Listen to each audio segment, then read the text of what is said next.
మొన్న జరిగినటువంటి దసరా పండగకి మన తెలంగాణ రాష్ట్రంలో దాదాపుగా 700 కోట్ల విలువ చేసేటువంటి మద్యం విక్రయించబడింది. అయితే ఆ రోజు అక్టోబర్ 2 గాంధీ జయంతి అని తెలిసిన ప్రజలు ఒకరోజు ముందే జాగ్రత్త పడి మద్యాన్ని కొనిపెట్టుకున్నారు. అయితే ఇలాంటి జాగ్రత్త మన ఆహార నియమాల పట్ల, ఆరోగ్యం పట్ల మనకు ఉందా?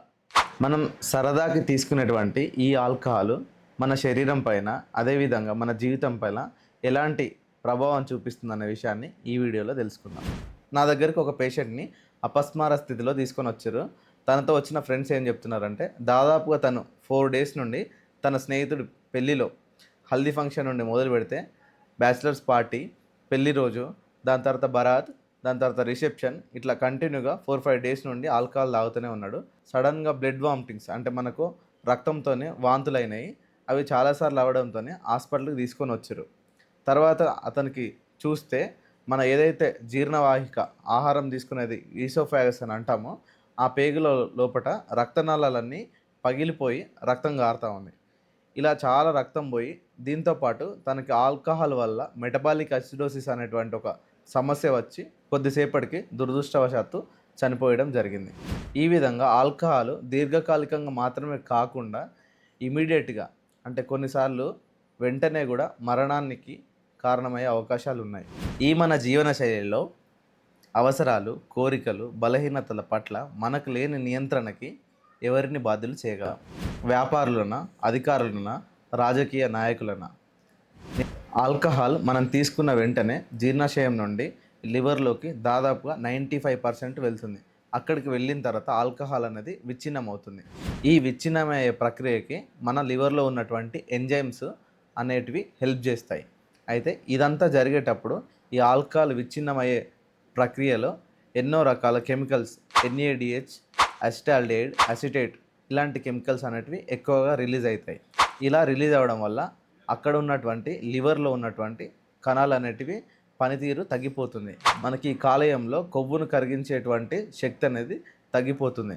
దీంతో కొవ్వంతా కాలేయం లోపట పేరుకుపోయి అది ఫ్యాటీ లివర్గా తయారవుతుంది.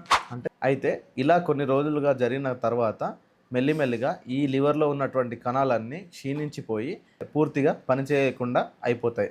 లివర్ ప్రొడ్యూస్ చేయాల్సిన, అంటే ఉత్పత్తి చేయాల్సినటువంటి ఆల్బుమిన్ అనేటువంటి ప్రోటీన్ లేకపోవడం ద్వారా మన బాడీలో అనేక అవయవాలలో నీరు జమ అవుతుంది.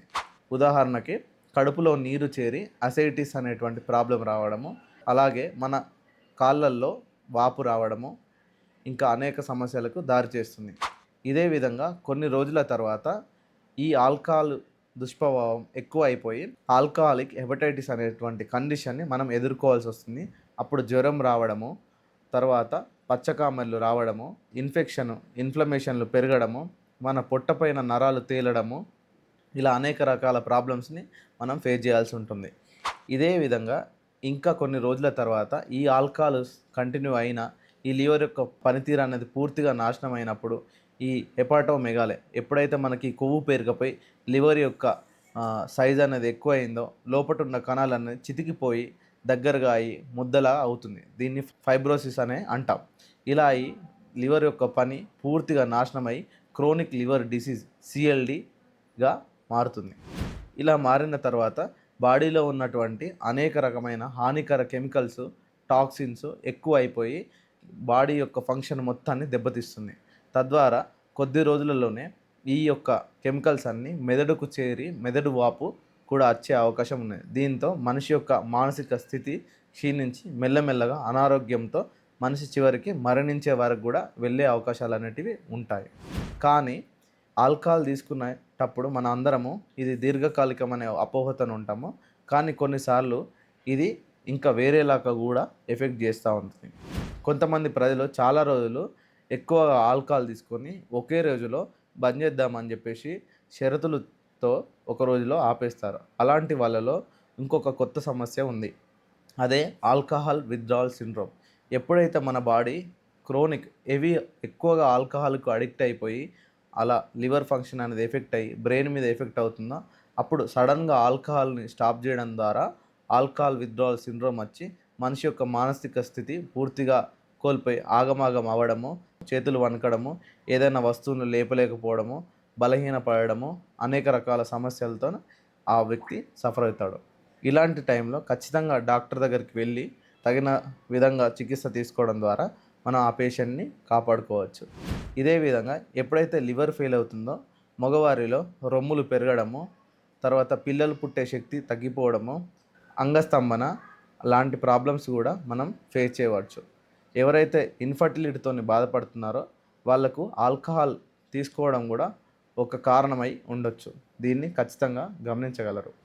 ఆల్కహాల్ తీసుకోవడం వల్ల ఎప్పుడైతే ఈ ఏదైతే కాలేయంలో ఫ్యాట్ పేరుకుపోతుందో దాంతోపాటు మనకు పొట్ట చుట్టూ ఫ్యాట్ అనేది పేరుకుపోతుంది. దీన్ని మనం సెంట్రల్ ఒబేసిటీ అంటాం. దీని ద్వారా మెటబాలిక్ సిండ్రోమ్స్ వచ్చి అనేక రకమైన వేరే వ్యాధులకు కూడా కారణమవుతుంది. ఇవన్నిటిని మనం దృష్టిలో పెట్టుకొని మీరు నెక్స్ట్ టైం ఆల్కహాల్ తీసుకునేటప్పుడు వీటి గురించి ఆలోచించండి. ఇది ఒక ఆరోగ్య సమస్య మాత్రమే కాదు, సమాజానికి కూడా హాని చేసేటువంటి ఒక రుగ్మత. ఖచ్చితంగా మానడానికి ప్రయత్నించండి. మీ స్నేహితుల సహాయం తీసుకోండి. డాక్టర్ని కన్సల్ట్ అయ్యి ఆల్కహాల్ అడిక్షన్ నుండి బయటకు రావడానికి ఖచ్చితంగా ప్రయత్నం చేస్తారని కోరుకుంటున్నాను. ఈ వీడియోని మీ ఆల్కహాల్ తీసుకునేటువంటి ఫ్రెండ్స్ కానీ ఫ్యామిలీకి కానీ ఖచ్చితంగా షేర్ చేయండి. ఇలాంటి మరిన్ని వీడియోల కోసం సబ్స్క్రైబ్ టు డాక్టర్ తెలుగు.